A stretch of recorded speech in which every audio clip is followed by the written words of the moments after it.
Hello din mga kids! Welcome sa ating Sunday School Online! Yan kids, excited na ba kayo sa ating lesson for today? Opo!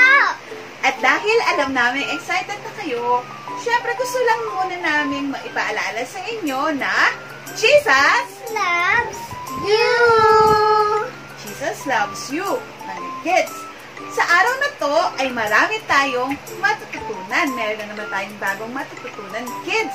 Kaya, tayo muna ay, syempre, hilingin natin na samahan tayo ng Panginoon para buksan yung ating isip, yung ating puso, para dun sa lesson na gustong ituro sa atin ni God today. Okay, pag tayo nananalangin, ready? Sabay-sabay nga tayo. Pag ako'y mananalangin, kamay ko'y ititiklop, ulo ko'y iluyuko, mata ko'y ipipikit, at ang aking sasabihin, God, thank you po. Thank you po. Sa lahat po ito. Sa lahat po ito, Protektahan niyo po yung mundo namin. dahil protektahan niyo po yung mundo namin. Sobrang ganda po yung mundo namin. Saka, sana hati na po yung gamot ko. Galing yung mundo. Sobrang ganda po ng mundo namin. Sana po mahanap niyo na po yung gamot para gumaling yung mundo namin. In Jesus' name, Amen. Okay, kids, dahil nariyan na rin lang kayo, tayo muna ay sumayaw. So, ganito yung sasayaw natin, kids. Right arm, Right arm. left arm, Left arm. right foot, Right foot. left foot, Left foot. chin up, Chin up. turn around, Turn around. and sit down. O, ganun yung ating ating action doon, mga kids. Isa-isa nating i-act yung mga actions kada isang round ng song. Okay? Ready na ba kayo? Apa. Okay.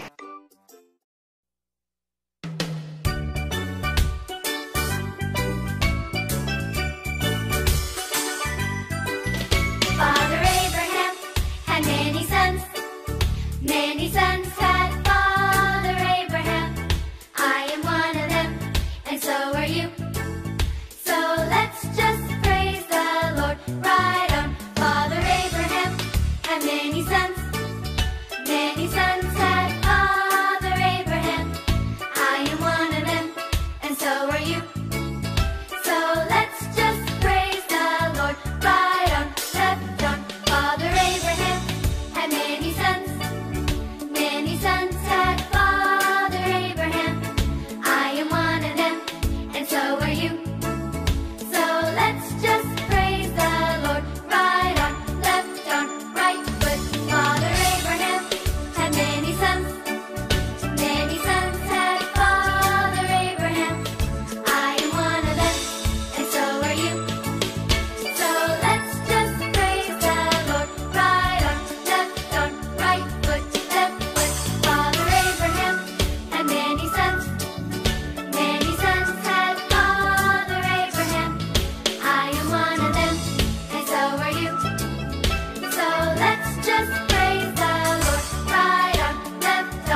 Ngayon, sino nakakakilala sa inyo kay Father Abraham?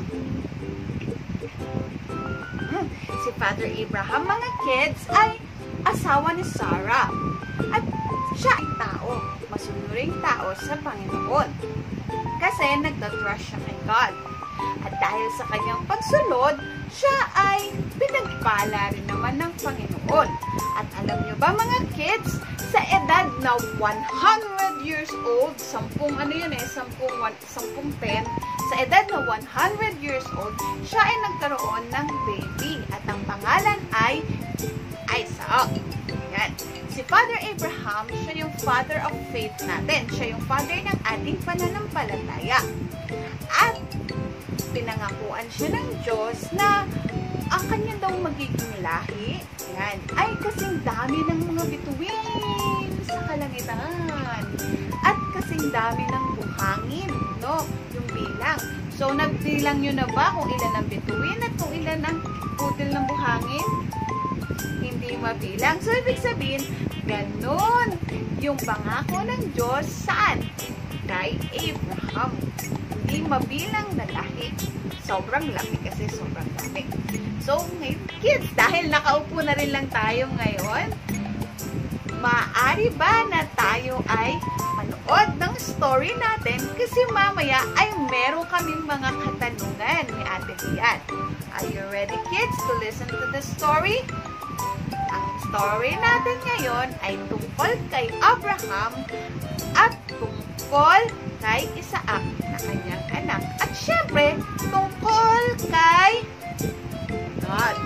Are you ready? Apa! Okay. 1, 2, 3. Ang pangalan niya ay Abraham. Siya ay masunurin sa Diyos. Kaya nga, natutuwa ang Diyos sa kanya. Minsan, sinubok ng Diyos si Abraham. Sinabi sa kanya ng Diyos, Abraham, isama mo ang pinakamamahal mong anak na si Isaac at magpunta kayo sa lupain ng Moriah.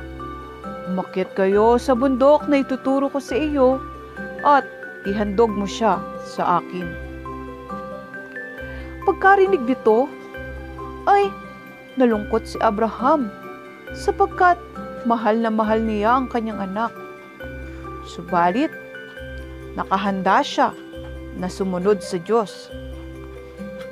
Kaya, kinabukasan, maagang bumangon si Abraham at sumakay sa asno kasama si Isaac at ang dalawang lalaking alipin.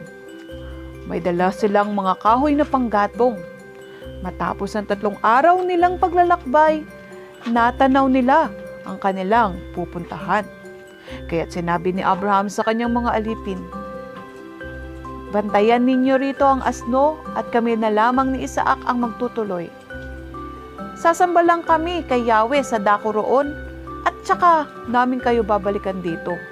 Pagkatapos ay naglakbay na muli si Isaac at si Abraham papunta sa lugar. Maya-maya ay nagtanong si Isaac kay Abraham, mayroon na po tayong apoy at mayroon na rin po tayong panggatong. Ngunit, nasaan po yung ating ihahandog sa Diyos? Tanong ni Isaac. Sumagot si Abraham, anak, ang Diyos ang magbibigay ngayon sa atin. Itinali ni Abraham si Isaac at ipinahiga sa isang kahoy. Nangakmang sasaksakan na ni Abraham si Isaac, ay biglang tinawag siya ng anghel ni Yahweh at mula sa langit ay sinabi, Abraham, Abraham, huwag mong patayin ang bata. Huwag mo siyang saktan. Naipakita mo ng handa kang sumunod sa Diyos, sapagkat ang kaisa-isa at pinakamamahal mong anak ay hindi mo ipinagkait sa Kanya. At dahil dito, napakasaya ni Abraham sa pagkakaligtas ng kanyang anak na si Isaac. Paglingon ni Abraham ay may nakita siyang isang lalaking tupa. Ito ay kinuha ni Abraham at inihandog kapalit ng kanyang anak. Pagkatapos nilang maghandog sa Diyos, ang mag-ama ay umuwi ng masaya.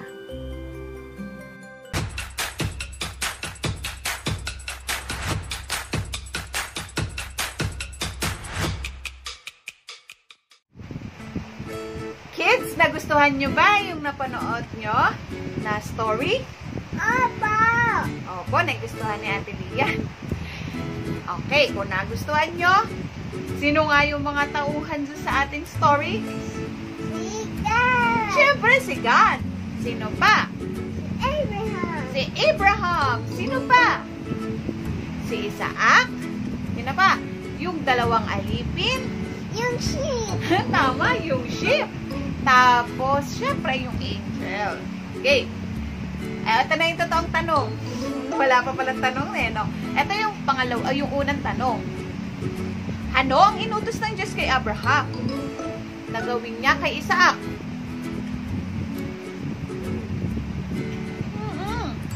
Sabi niya, ihandog daw ni Abraham si Isaac.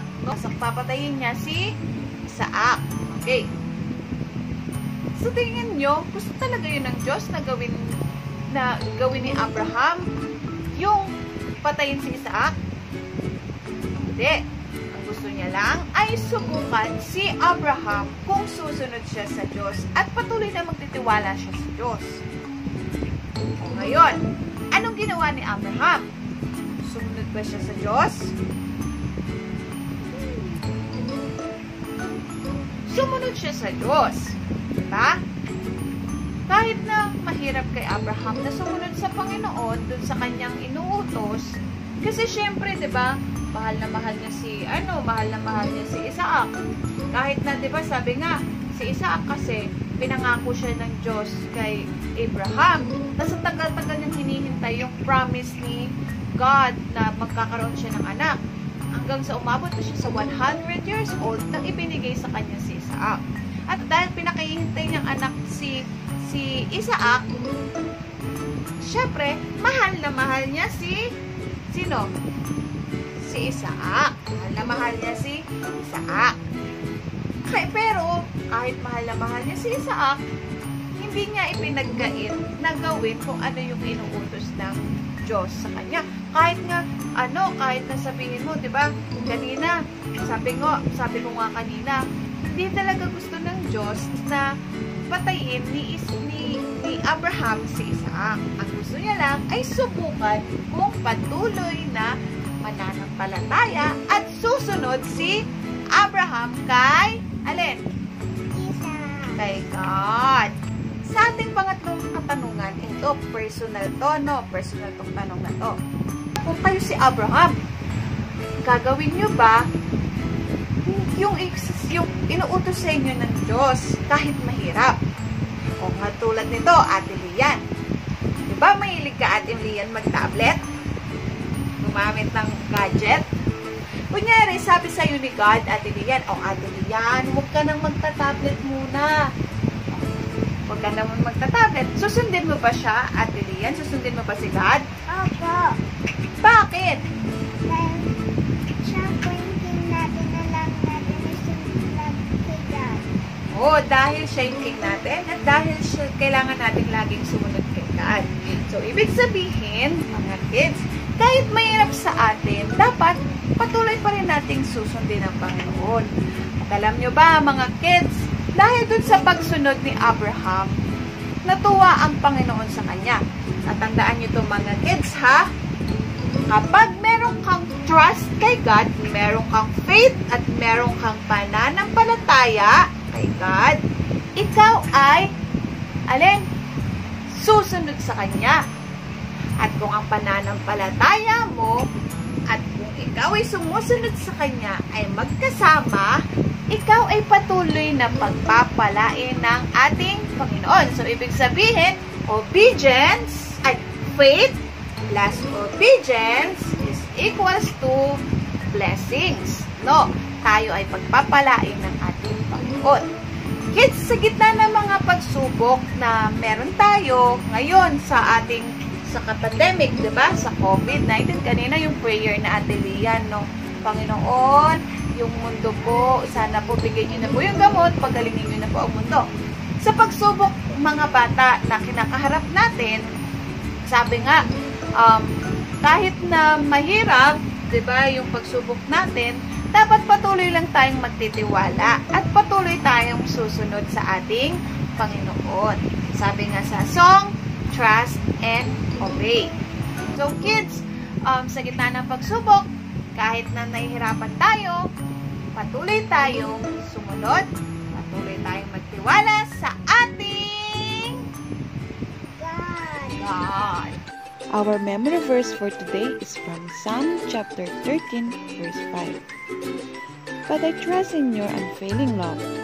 My heart rejoices in your salvation.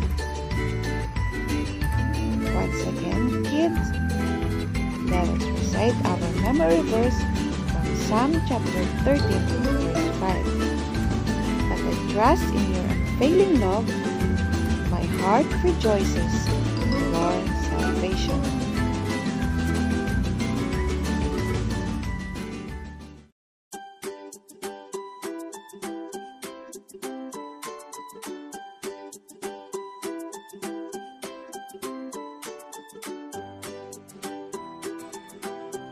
Para sa ating art activity today, ang kailangan nating mga materials ay Marker, at paper.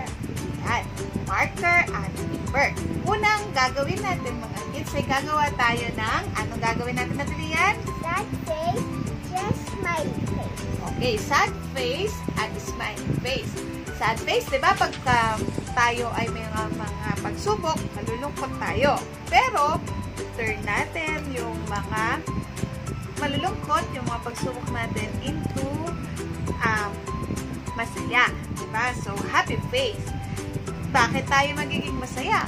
Kasi we are trusting the Lord sa gitna ng pagsubok. Kaya tayo masaya at kaya tayo patuloy na sumusunod sa ating Panginoon. So, una, at paano gagawin natin? So, una mga kids, yung papel na inano natin kanina, ay itutupi natin sa gitna. Okay, ganyan. So, pagtupi natin sa gitna, itong unahan, yung parang card, no? Pa-card, lalagyan natin siya, drawingan natin siya ng mukha. So, ang mukhang ilalagay natin dito is, ano, sad face, happy face. Sad face. Sad face. So, ganito ang gagawin natin.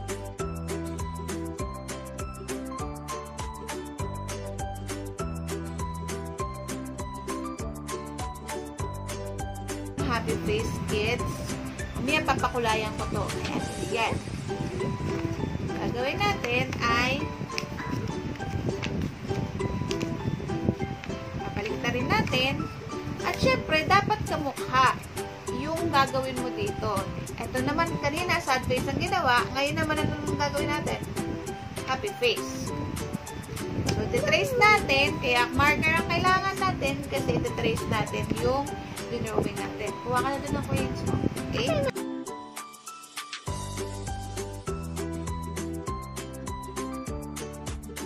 Ayan siya. Happy na siya. Ngayon naman, kukulayin na siya ni Ate Lia. So,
natutunan natin ngayon, Ate Lian? Ano yung natutunan natin ngayon, Lian? Patuloy na sumunod sa Panginoon katulad ni Abraham. Kahit mahirap, tayo ay susunod sa Diyos. Okay? Paalam mga kids. Hanggang sa muli. Sana nag-enjoy kayo sa ating Sunday School ngayon. Sana hindi tayo enjoy kayo sa Sunday School